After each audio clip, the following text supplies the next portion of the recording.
Bonjour à tous, c'est Henri des Numériques et aujourd'hui on va regarder ensemble le Vivo X60 Pro, un smartphone dont vous avez peut-être déjà entendu parler puisque Vivo est partenaire de notre terrible Euro 2020. Lancé à 799 € et il arrive après la sortie de ses concurrents directs qui peuvent être le S21 et le Xiaomi Mi 11. On va voir si il est meilleur que ces deux références ou en tout cas quelles sont ses qualités intrinsèques. Au sortir de la boîte, un constat s'impose. Le Vivo X60 Pro est un très joli smartphone. En revanche, il nous rappelle quelque chose. Il nous rappelle son cousin, sorti un petit peu plus tôt, le Vivo X51. Effectivement, comme vous pouvez le constater vous-même, la marque chinoise n'est pas allée très loin pour chercher un nouveau design. La seule chose qui les différencie, et encore il faut bien regarder, c'est la disposition des capteurs. Comme vous pouvez le voir, il y en a un qui est un peu plus large que l'autre et c'est à peu près tout. Une fois qu'on a mis de côté cette ressemblance, on apprécie quand même le design général avec une charnière en aluminium et un verre dépoli. Et on peut le dire, il y a un effet waouh. Le seul problème, c'est évidemment qu'il prend les marques de doigts au dos et c'est un petit peu embêtant de les enlever tout le temps. Sur le reste, on est face à un smartphone assez léger puisqu'il pèse moins de 190 grammes. Il tient bien dans la main, même ceux qui ont des petites mains comme moi. Impression le fait que le bouton d'alimentation tombe bien sous le pouce. Il profite évidemment d'un capteur d'empreinte sous l'écran qui est efficace et très réactif. Petit regret, enfin non, gros regret d'ailleurs, le smartphone, ce Vivo X60 Pro, n'est pas étanche et il ne dispose d'une certification IP52. Ce qui le protège simplement contre les petites projections d'eau. Et on estime qu'à ce tarif-là, il faudrait qu'il soit totalement étanche. On va rentrer un peu plus dans le vif du sujet avec le nerf de la guerre pour un smartphone, l'écran. Alors le Vivo X60 Pro est équipé d'une très belle dalle AMOLED de 6,24 pouces au format 29e, un format qu'on connaît bien maintenant. Moi, c'est une dalle que j'ai pris beaucoup de plaisir à utiliser puisqu'elle est rafraîchie à 120 Hz et elle dispose d'un taux de rafraîchissement adaptatif qui s'adapte donc à votre usage. C'est très agréable puisque lorsqu'on se balade dans les menus ou qu'on fait un surf sur le web, eh bien l'ensemble a l'air toujours très fluide et mine de rien, on s'y habitue. Souvent, on dit que ces fréquences très hautes peuvent impacter l'autonomie, c'est vrai, mais comme vous avez pu pouvoir le voir à la fois dans notre test et un peu plus tard dans cette vidéo, l'autonomie du Vivo X60 reste très solide malgré ce mode.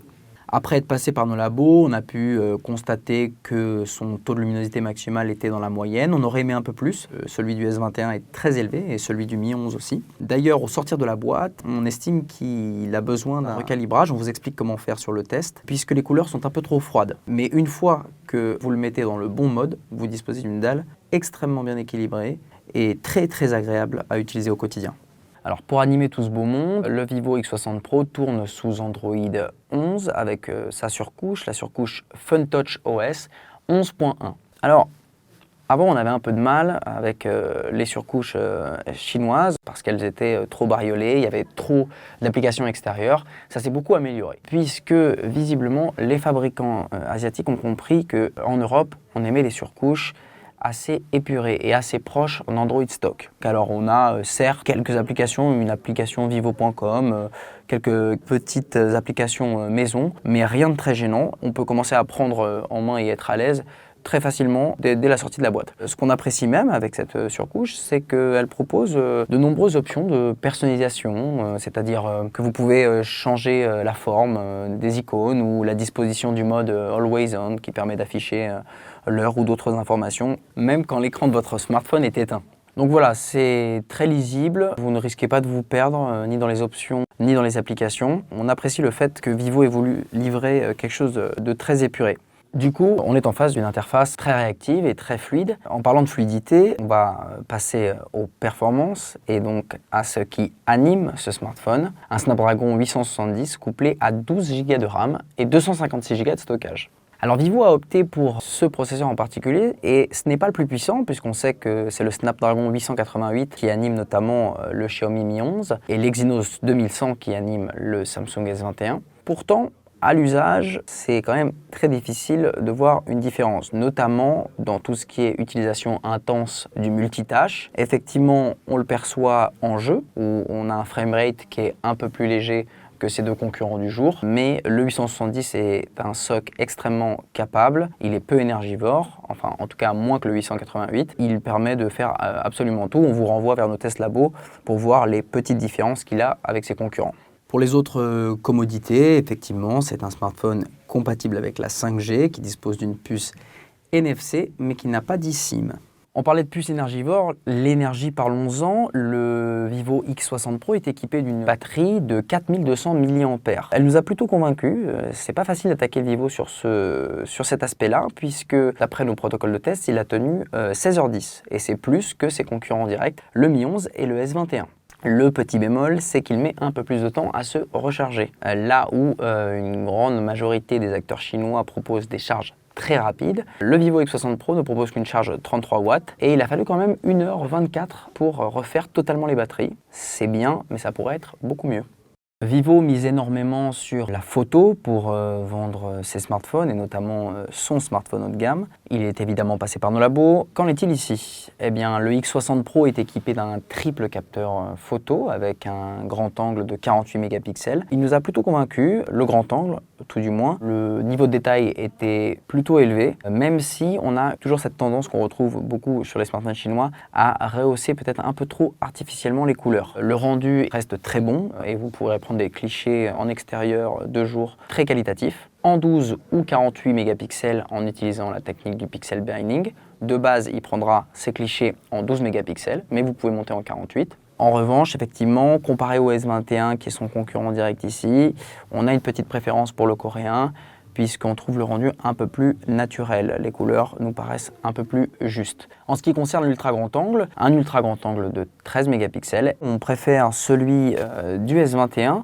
mais de jour, puisque on a noté qu'en utilisation nocturne, l'ultra grand angle du Vivo X60 Pro est plus intéressante et on a préféré les clichés dans ce mode-là. Pour ce qui est de jour, on est quand même sur quelque chose d'assez qualitatif. On perd un peu en détail, notamment sur les angles dans les rebords. Il dispose aussi d'un téléobjectif x2 de 13 mégapixels qui est assez intéressant puisque la qualité reste plutôt bonne, du moins de jour évidemment. C'est souvent le cas pour les téléobjectifs. Vous pouvez vraiment l'utiliser pour faire des clichés un peu plus loin. Le rendu reste très agréable. De nuit, ça se gâte et ça risque d'être beaucoup plus compliqué de sortir quelque chose de réellement exploitable. Ça reste tout de même un bon smartphone pour prendre des photos.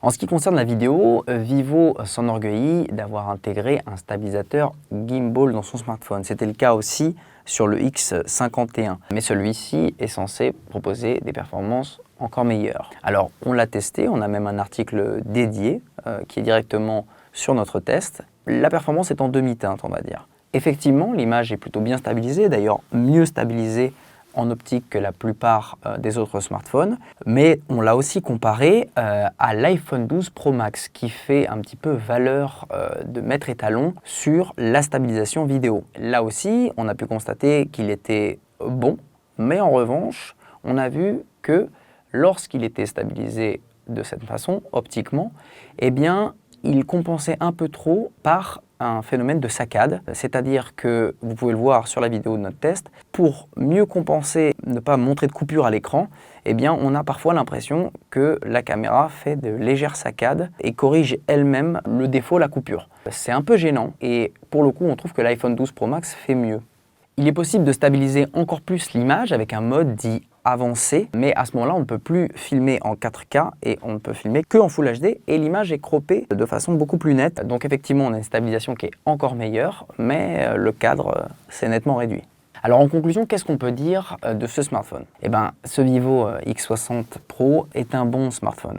Il dispose d'un bel écran, certes peut-être pas le meilleur, d'un bon capteur photo, peut-être pas le meilleur, de belle finition, et il dispose d'un SoC, d'un processeur Snapdragon 870 capable et peu énergivore, ce qui lui confère une belle autonomie. La question qu'on peut se poser, c'est à ce prix-là, qu'est-ce qu'on a? Déjà, il faut savoir que le X51, son cousin donc, lui ressemble beaucoup et coûte déjà moins cher. Pour le reste, il est proposé à 799 €. Et 799 €, 800 €, c'est une zone qui est un petit peu maintenant désertée par les constructeurs de smartphones. Pourquoi? Parce qu'on fait face à une bataille parmi les milieux de gamme qui est très brutale, à partir de 200-250 € jusqu'à 500-550 €. Et ensuite, en suivant le sillon d'Apple. La majorité des constructeurs qui sortent des très haut de gamme, des smartphones premium, ont dépassé depuis un petit moment maintenant la barre symbolique des 1000 €, pour maintenant même largement dépasser. À 800 €, effectivement, il est concurrencé par les deux mondes. Il est concurrencé par les deux mondes puisque les smartphones premium sont parfois en promotion et touchent effectivement aussi ce type de prix, et parce que de plus en plus, les smartphones milieu de gamme sont de plus en plus performants. Il n'est pas rare de retrouver du 870 sur un smartphone milieu de gamme, par exemple, qui fait qu'il marche un peu sur ses plates-bandes. Alors il a pour lui des finitions, un bel écran, un stabilisateur optique et numérique qui est efficace, mais on a pu le voir qui n'est pas le meilleur. Et donc il est pris un petit peu entre deux mondes. Effectivement, lui aussi il finira un jour par baisser. Mais ça, c'est une autre histoire. Donc évidemment, on peut conseiller ce smartphone. C'est un bon smartphone. Il vous apportera probablement satisfaction sur la majorité des critères. Mais on a un petit peu de mal à savoir si il ne vaut mieux pas passer sur le segment premium ou si au contraire, le milieu de gamme très agressif et pourtant très performant ne peut pas le remplacer non plus. Alors que dire au final? Eh bien, comme la majorité des smartphones plutôt haut de gamme, il va falloir d'abord que vous définissiez vos besoins. Si vous cherchez plutôt un photophone, eh bien, vous pouvez vous orienter un peu plus logiquement vers un S21 qui nous a un peu plus convaincus, ou même très clairement vers un Google Pixel 5 qui continue de truster parmi les meilleures places de notre labo photo. Si vous voulez jouer, à ce moment-là, il faudra plutôt partir vers un Snapdragon 888 qui est le best que vous pouvez faire actuellement et effectivement aucun jeu ne lui résiste, même si c'est aussi le cas du 870, mais en tout cas vous pourrez voir venir un peu plus facilement. À ce moment-là, vous aurez le Mi 11, le Zenfone 8 Flip ou même le tout jeune Realme GT qui pour le coup est proposé à un tarif encore plus intéressant. Vous pouvez aussi chercher le meilleur de tous ces mondes-là, en tout cas un compromis intéressant, et à ce moment-là, le Vivo peut vous convenir, puisque, je le rappelle, il dispose d'une autonomie meilleure que la plupart de ses concurrents actuellement. Patience est mère de sûreté, et je ne saurais que trop vous conseiller d'attendre un petit peu, puisque à un tarif un peu plus avantageux, il pourrait devenir très intéressant. Voilà, c'est à peu près tout pour ce Vivo X60 Pro. On espère que la vidéo vous a plu et que vous avez appris des choses. N'hésitez pas à la partager ou à laisser un commentaire pour nous poser une question. Je vous retrouverai probablement pour le test du Realme GT, un autre smartphone particulièrement attendu.